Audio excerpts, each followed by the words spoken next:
Dalpo dan Inha pulang dengan membawa buku-buku milik Inha. Dalam perjalanan pulang, Inha berkata kalau Dalpo sangat beruntung, karena Inha sudah membuat rangkuman semua bukunya. Inha bingung tentang kakeknya, bagaimana mereka bisa menyembunyikan kepintaran Dalpo dari sang kakek, jika Dalpo menjadi seorang reporter. Dalpo menjawab kalau dia sepertinya tidak terlalu yakin akan benar-benar menjadi reporter, karena belum ada sejarahnya seorang sopir taksi menjadi reporter. Lupakan saja, hampir tidak ada kesempatan bagiku untuk menjadi reporter. Jadi tidak perlu khawatir tentang semua ini. Aku hanya akan mulai belajar tanpa diketahui ayah. Jawab Dalpo yang memutuskan tetap akan menjadi sopir sambil belajar, karena dia tidak yakin akan diterima sebagai reporter. Tidak, itu 50-50. Jawab Inha, maksudnya kalau sopir taksi sepertimu dan Pinocchio sepertiku memiliki kesempatan 50% menjadi reporter. Kita berdua akan berhasil atau tidak sama sekali, atau salah satu di antara kita. Jelas Inha, dan Dalpo membenarkan ucapannya. Di rumah, sambil menata buku-bukunya kembali ke atas rak, Inha bertanya pada kakeknya bagaimana kalau ayahnya sampai tahu dia sedang berusaha menjadi reporter. Sang kakek menjawab kalau Inha tak perlu repot-repot mengajukan pertanyaan yang dia sudah tahu jawabannya. Inha lalu bertanya lagi tentang cara mendapatkan izin dari ayahnya. Tepat di saat itu terdengar suara pintu dibuka. Mereka bertiga langsung keluar dari kamar Inha dan menemui Dalpeng. Inha langsung meminta maaf pada ayahnya karena sudah membuatnya khawatir. Inha juga mengatakan kalau dia ingin mengatakan sesuatu pada ayahnya. Namun sebelum dia mengatakan hal itu, dengan ekspresi ketakutan, Inha langsung bersembunyi di balik punggung Dalpo. Belum sempat Inha mengucapkannya, Dalpeng malah berkata kalau dia ingin bicara berdua dengan Dalpo. Mendengar itu semuanya bingung, kenapa Dalpeng malah ingin bicara dengan Dalpo bukannya Inha. Inha sampai terlihat kecewa karena ayahnya memilih untuk bicara dengan Dalpo daripada dengannya. Saat hanya berdua di luar rumah, Dalpo langsung mengatakan pada Dalpeng kalau Inha masih ingin menjadi reporter. Jika aku benar tentang apa yang aku pikirkan, kau memiliki perasaan pada Inha. Apa aku salah? Tanya Dalpeng, dan Dalpo pun menjawabnya dengan gelengan kepalanya. Dalpeng bertanya lagi apa Inha merasakan hal yang sama, dan dengan cepat Dalpo menjawab tidak. Inha bahkan tidak tahu perasaan Dalpo pada Inha. Saat ditanya kapan Dalpo merasakan hal itu, Dalpo menjawab kalau dia kurang tahu. Inha adalah putriku satu-satunya yang sangat berharga. Dia lebih cantik dan penting bagiku daripada orang lain di dunia ini. Itu sebabnya aku tidak pernah mau melihatnya terluka dan aku ingin dia bahagia bersama seseorang yang bisa memanjakannya. Itu sebabnya tidak peduli siapapun pasangan Inha nanti, tidak ada yang cukup baik untuknya di mataku. Bahkan jika dia membawa seseorang yang lebih besar dari Im Hong Ryong. Aku masih tetap ragu mengajukan pertanyaan dan berdebat melawan dia. Di sisi lain, kau, belum sempat Dalpeng menyelesaikan kata-katanya, Dalpo langsung memotong kalau dia tahu maksud Dalpeng mengatakan semua itu. Dia menyadari kalau dirinya banyak kekurangan, dan karena semua itulah Dalpo tidak menyampaikan perasaannya pada Inha. Kau juga tak perlu khawatir, bagiku keluarga adalah yang utama. Aku tidak akan pernah melakukan apapun untuk membahayakannya. Aku akan melupakan perasaanku, jadi jangan khawatir. Janji Dalpo, dan Dalpeng pun mengucapkan terima kasih. Inha sedang menyikat giginya saat mendengar Dalpo dan ayahnya pulang. Dia langsung berlari pada ayahnya dan marah kenapa ayahnya malah memilih bicara dengan Dalpo bukan dengan dirinya. Melihat Inha berbicara dengan mulut penuh busa pasta gigi, membuat Dalpeng tak senang dan menyuruhnya untuk menyelesaikan sikat giginya. Tapi Inha tidak mau, dia merasa pembicaraan itu sangat penting. Ayah, aku benar-benar ingin menjadi seorang reporter, ucap Inha memelas sambil menahan dorongan ayahnya untuk masuk ke kamar mandi. Lakukan, teruskan dan jadilah reporter, jawab Dalpeng dan menutup pintu kamar mandi. Namun Inha keluar lagi dan dengan ekspresi bahagia. Dia berkata pada Dalpo kalau dia sudah diizinkan menjadi reporter. Di tempat lain, teman Jae Myung memotong mobil Jae Myung yang penyok dan menyuruh Jae Myung meminta ganti rugi. Namun dengan bijak Jae Myung berkata kalau hal itu tak perlu karena mobilnya memang sudah terbilang tua. Temannya itu kemudian berkata kalau Jae Myung diterima untuk ikut melakukan pembongkaran pabrik yang akan dilakukan pada tanggal 5 bulan depan. Kita kembali ke rumah Dalpo di mana Inha langsung menggandeng tangan Dalpo dan mengajaknya ke kamar untuk menunjukkan lowongan pekerjaan yang dibuka oleh YGN. Ini adalah tempat yang sempurna untuk sopir taksi dan Pinocchio seperti kita. Tambah Inha. Ini blind test. Tidak pernah tahu tempat seperti itu ada. Ucap Dalpo dan bertanya apa Inha akan memberitahu mereka kalau dia adalah pengidap sindrom Pinocchio. Dan Inha menjawab tidak karena selama dia tidak berbohong dia tidak akan cegukan. Inha kemudian mengeluarkan buku-buku yang harus Dalpo baca. Dalpo melihat buku-buku itu dan berkata kalau dia pikir seminggu cukup untuk menyelesaikannya. Inha pun mengerti dan tak heran lagi karena Dalpo juga sudah membaca semua buku di perpustakaan selama 8 tahun. Saat Inha membuka buku catatannya, Dalpo terus memperhatikan wajahnya, namun dia segera mengalihkan pandangannya. Saat berada di kamarnya, Dalpo teringat kembali pada pembicaraan dirinya dengan Dalpeng. Dan ternyata apa yang Dalpo katakan tentang foto di dalam dompet memang benar. Dia tanpa sengaja menemukannya di lantai dan menaruhnya di dalam dompet. Namun Dalpo langsung membuang pikiran itu dan memilih fokus pada buku-buku yang dipinjamkan oleh Inha. Ketika Dalpo tengah tertidur di meja belajarnya, kakek masuk dan melihat semua buku-buku yang Dalpo baca. Dia pun mengusap kepala Dalpo dengan rasa sedih. Keesokan harinya, Gongpil pergi ke toko buku dan membeli majalah fashion pria. Setelah mendapatkan majalah yang dia mau, Gongpil langsung menelpon Dalpo dan menyuruhnya datang. Gongpil mengajak Dalpo pergi ke salon. Pada tukang salonnya, Gongpil meminta Dalpo diubah menjadi seperti pria yang ada di majalah. Selain mengubah gaya rambut Dalpo, Gongpil juga membelikan setelan jas berikut dasinya.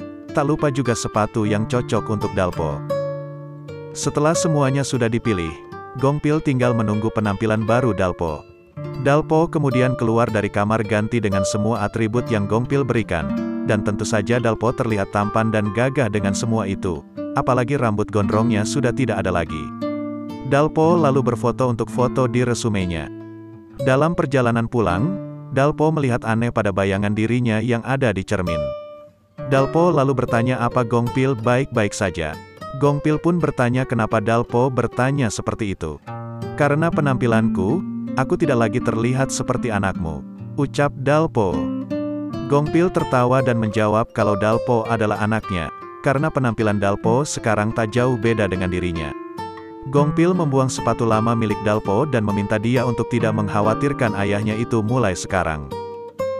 Dia menyuruh Dalpo untuk tidak lagi melakukan sesuatu dengan sembunyi-sembunyi darinya. Aku tidak menyembunyikan apapun darimu, elak Dalpo dan Gongpil pun menyuruhnya untuk tidak usah berbohong lagi. Gongpil kemudian mengungkapkan kalau dia sudah tahu, selama ini Dalpo menyembunyikan rahasia tentang dirinya dan berpura-pura menjadi anak Gongpil demi kebaikan Gongpil.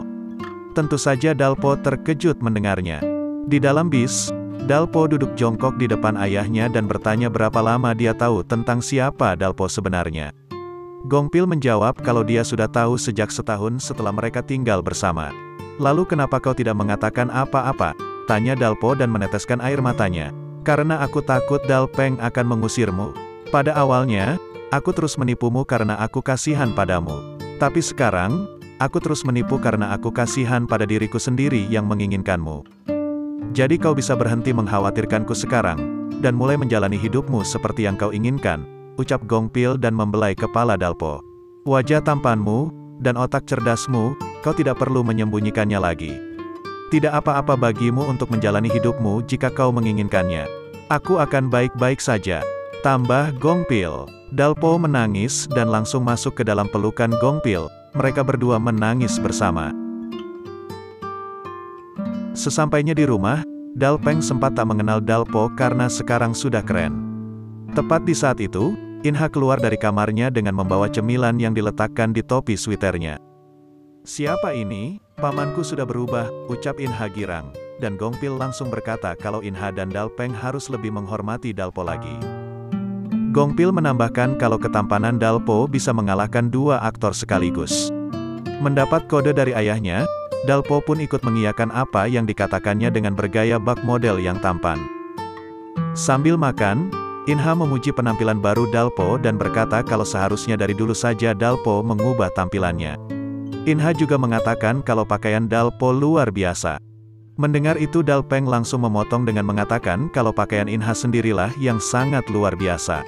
Apa kau mendapatkannya dari tempat sampah? Sweater seperti itu sudah layaknya dibuang. Tampak seperti akan membusuk, ucap Dalpeng dengan kesal dan pergi. Apa yang salah dengan ini? Kau yang memberikannya sebagai hadiah kelulusan, jawab Inha dan mengejar ayahnya. Melihat pertengkaran ayah dan anak itu, Gongpil bergumam kalau mereka mulai bertengkar lagi dan dia pun mengajak Dalpo pergi. Jika kau terus bertindak begitu ceroboh, dan berjalan di sekitar sini seperti yang kau lakukan. Bagaimana jika misalnya Dalpo berpikir kau murahan dan mulai melakukan sesuatu? Apa, ayah? Kau tidak, itu konyol, bantak Inha. Ini tidak konyol, ketika melihat seorang gadis sepertimu, maka seorang pria tidak akan menganggapnya serius dan menganggapnya murahan. Aku sudah bekerja terlalu keras untuk membesarkanmu dengan benar dan melihatmu dengan bajingan seperti Dalpo. Ucap Dalpeng belak-belakan tentang perasaan tidak sukanya pada Dalpo. Inha dengan santai menjawab kalau hal itu tidak akan mungkin terjadi karena Inha menganggap kalau Dalpo tidak pernah menganggapnya sebagai seorang wanita, begitu juga dengan dirinya. Dia tidak pernah menganggap Dalpo sebagai pria, dia hanya menganggap Dalpo sebagai pamannya. Tanpa keduanya sadari, Dalpo mendengar pembicaraan mereka dan dia terlihat kecewa. Saat Inha hendak kembali ke kamarnya, dia berbalik lagi karena teringat ayahnya menyebut Dalpo bajingan. Ayah, mari kita luruskan satu hal. Dalpo bukanlah tipe pria seperti yang kau katakan. Meskipun aneh aku mengatakan ini, Dalpo cukup cerdas untuk mencapai sesuatu hanya dalam 1 bulan, yang bahkan belum kucapai dalam 3 tahun. Dalpo sudah berganti pakaian dan dia memilih untuk melanjutkan bacaannya daripada memikirkan Inha. Sampul yang membungkus buku tentang jurnalistik akhirnya dibuka oleh Dalpo, karena sekarang dia tidak perlu menyembunyikannya dari ayahnya lagi. Inha sudah berada di kamarnya dan dia masih menggerutu karena ayahnya mengira ada hubungan di antara dia dan Dalpo. Namun Inha tidak bisa membuang ingatan itu dari kepalanya dan malah membuatnya kepanasan. Berbeda dengan Inha, Dalpo bersikap biasa saja dan dia tetap fokus pada membacanya. 1 bulan kemudian, Dalpo dan Inha mengikuti tes untuk jadi reporter di YGN. Selain Inha dan Dalpo, kedua tokoh utama drama ini juga ikut dalam seleksi. Mereka adalah Bum Jo dan Yorae. Semua peserta audisi sedang sibuk berlatih membaca naskah berita. Begitu juga Inha, dia hampir frustasi karena selalu salah sebut YGN menjadi MSC. Dalpo melihat Inha masih menggunakan jimat kancing darinya. Kenapa kau tidak melepas kalungmu? Tanya Dalpo, dan Inha pun bertanya kenapa dia harus melepasnya. Tes pertama yang harus mereka lewati adalah tes berbicara lisan di depan kamera. Tepat di saat itu reporter yang sebelumnya melakukan siaran, muncul dan memanggil peserta yang mendapat giliran. Keempat tokoh utama kita mendapat tes bersamaan dan ditambah 1 orang lagi. Yorae melihat Inha dan mengatakan kalau mereka sepertinya pernah bertemu sebelumnya. Namun Inha tidak mengingatnya jadi dia berkata kalau Yorae pasti salah orang. Setelah Inha berjalan pergi, Yorae berpikir kalau dia sangat yakin pernah bertemu dengan Inha dan akhirnya dia ingat kalau dia pernah melihat Inha saat audisi di MSC. Yorae berdiri di samping Inha dan dia terus memperhatikan Inha yang sedang berlatih membaca berita. Dilihat seperti itu oleh Yorae membuat Inha tidak nyaman, namun dia tetap meneruskan latihannya. Inha lalu menoleh lagi ke arah Yorae, namun Yorae sudah mengalihkan pandangannya. Mata Inha lalu mengarah pada Bum Jo yang juga melihat ke arahnya. Bum Jo juga tersenyum pada Inha. Dalpo yang kebetulan berdiri di samping Bum Jo, melihat Bum Jo tersenyum pada Inha, dan tentu saja itu membuat Dalpo tidak senang. Tak suka akan hal itu, Dalpo langsung maju dan menutupi pandangan Bum Jo ke Inha. Sang reporter memberi pengarahan pada semua peserta kalau tes kameranya akan segera dimulai. Dia menyuruh semua kandidat berdiri pada urutannya masing-masing. Setelah mereka semua siap, juri pun masuk ke dalam ruangan. Salah satu juri yang ikut menilai adalah Huan Gyodong. Saat melihat Gyodong, Dalpo terkejut. Karena sebelumnya dia pernah berkata pada Gyodong kalau dia lebih baik mati daripada harus kembali tampil di TV. Gyodong kemudian mengatakan kalau mereka akan memulai tes kameranya dengan peserta awal nomor 19. Dia berkata sambil matanya mengarah ke Dalpo dan Gyodong sempat berhenti sejenak saat mengetahui peserta nomor 19 adalah Dalpo. Sepertinya, Gyodong masih ingat dengan Dalpo, orang yang menolak tampil di TV karena sangat membenci TV. Namun Gyodong tidak mempermasalahkannya, dia tetap menyuruh Dalpo memulai tesnya. Dalpo memperhatikan video yang ditampilkan di layar dan kemudian menyampaikan berita berdasarkan kata-katanya sendiri. Dan begitu juga dengan peserta lain. Ketika giliran Inha, dia malah terdiam dan bingung. Dalpo dan Bum Jo melihat ke arahnya khawatir. Saat memperhatikan wajah Inha, Bum Jo bersin dengan kencang dan itu mengagetkan semua orang yang hadir. Namun dengan suara bersin dari Bum Jo, Inha jadi terbangun dari lamunannya dan dia pun segera memperkenalkan diri dan mulai menyampaikan beritanya. Ketiga juri mulai berdiskusi tentang hasil tes kamera. Direktur Lee bergumam kalau mereka memiliki calon yang unik-unik. Namun mereka tak bisa menyalahkan para calon karena mereka memang mengadakan pengujian buta. Selagi Yorai sibuk mencuri dengar, Dalpo dan Inha sedang duduk jongkok di balik dinding.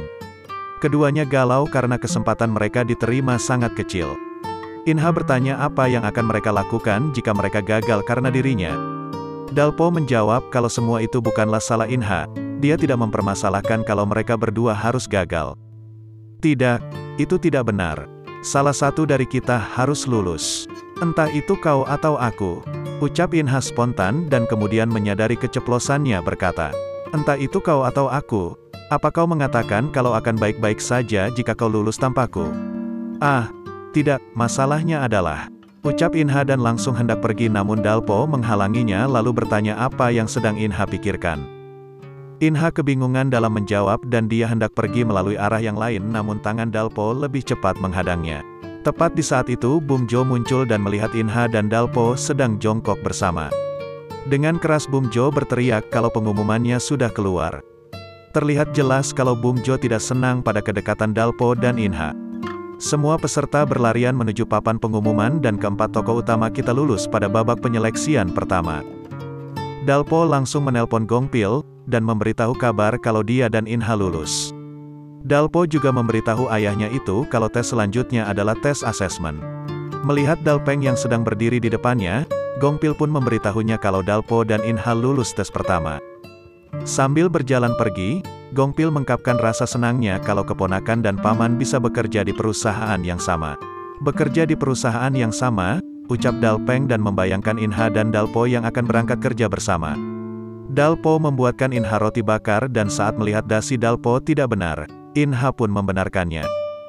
Inha membenarkan dasi Dalpo sambil menahan roti pemberian Dalpo di mulutnya. Melihat Inha seperti itu, Dalpo pun berkata kalau mengingat dasi adalah hal paling sulit yang harus dia lakukan.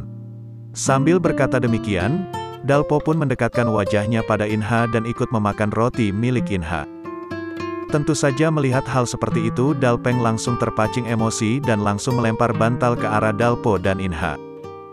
Menyadari kalau bantal yang dia lempar mengenai ayahnya, Dalpeng langsung menghampirinya dan meminta maaf. Tentu saja Gong Pil marah dan dia pun membalas Dalpeng dengan memukulkan bantal ke wajahnya. Kembali ke YGN, berita yang akan dijadikan tema adalah berita tentang meledaknya sebuah pabrik dan ayah Dalpo yang disalahkan atas meninggalnya semua petugas pemadam kebakaran. Dalpo berusaha menenangkan dirinya, karena setelah melihat berita itu luka lama yang sudah susah payah dia pendam kembali terbuka. Dia teringat pada pertanyaan para reporter saat itu yang begitu menyudutkan keluarganya dan ayahnya. Terutama pertanyaan dari Chaok. Tepat di saat itu Inha bersuara, kupikir fakta bahwa kesalahan dari saksi Pinocchio adalah penyebab kontribusi terbesar untuk tragedi ini. Karena tidak ada bukti lain yang lebih valid daripada yang dikatakan oleh seorang yang tak bisa berbohong. Meskipun kematian Tuan Qiho Sang sangat disayangkan, serta bagaimana dia ditemukan. Aku percaya bahwa itu hanya kecelakaan yang tak disengaja dan tidak ada yang bisa disalahkan.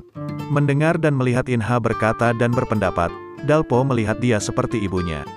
Hingga membuatnya emosi dan berkata, kau mengatakan tidak ada yang bisa disalahkan untuk ini. Kata Dalpo dan melihat Inha dengan tatapan tajam dan itu membuat Inha sedikit terkejut. Orang percaya kalau Pinocchio hanya mampu mengatakan yang sebenarnya, bukan. Dan orang juga percaya kalau reporter hanya melaporkan kebenaran. Pinocchio dan reporter sama harus mengetahui tentang ini, ucap Dalpo dengan nada tinggi pada Inha. Mendengar teriakan Dalpo, tentu saja membuat orang melihat ke arahnya. Tidak mengetahui kalau ini adalah kesalahan mematikan yang dibuatnya, teriak Dalpo sambil menunjuk Inha. Apa kata-kata itu diarahkan padaku? Tanya Inha yang mulai terbawa emosi. Apa artinya ini? Apakah kau mengatakan calon 444 adalah Pinocchio? Tanya juri dan semua orang mengarah pada Inha. Dengan menahan air mata dan terus menatap ke arah Dalpo, Inha mengiyakan. Jawaban itu langsung membuat semua orang yang ada di ruangan itu terkejut. Inha yang merasa sudah disakiti oleh Dalpo di depan umum, langsung memutuskan keluar ruangan. Namun sayang pintunya tidak mau terbuka. Salah satu juri pun berkata pada Inha kalau dia harus duduk lagi di tempatnya karena penilaian belum selesai. Walaupun mendengar perintah untuk duduk, Inha tidak peduli, dia tetap berusaha membuka pintu yang tak mau juga terbuka. Melihat Inha seperti itu, Bum Jo langsung berdiri dan berkata kalau dia mengundurkan diri dari kompetisi. Setelah mengatakan pengunduran dirinya, Bum Jo menghampiri Inha dan membukakan pintu. Dalpo memejamkan matanya dan menunduk, dia benar-benar dalam keadaan kacau. Gyodong melihat ke arahnya dan kemudian teringat pada saat Dalpo berkata kalau dia sangat benci dengan dunia TV yang mampu membunuh seseorang. Sepertinya Gyodong sudah menyadari kalau Dalpo adalah Hamyung, anak dari Ki Ho Sang. Inha terus berjalan keluar dengan emosi dan Bum Jo mengikutinya dari belakang. Saat berada di dalam lift, Inha terus mengipas-ngipaskan tangannya. Saking emosinya, Inha jadi kepanasan. "Kau pasti menyukai pria itu?" tanya Bum Jo. "Tidak, tidak sama sekali," jawab Inha dan cegukan. Menyadari dirinya cegukan, Inha terkejut sendiri dan mengatai kalau dirinya pasti sudah gila. Dia terus berusaha meyakinkan Bum Jo kalau dia tak punya perasaan apa-apa pada Dalpo. Namun semakin Inha berusaha menjelaskan, cegukannya selalu muncul.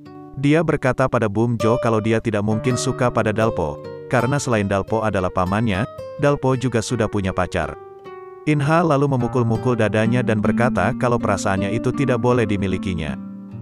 Namun setiap dia berusaha menyangkalnya, dia pun semakin cegukan. Nah, ternyata selama ini, Inha juga menyimpan perasaan pada Dalpo. Demikian rangkuman Pinocchio episode 4. Kita jumpa pada episode berikutnya.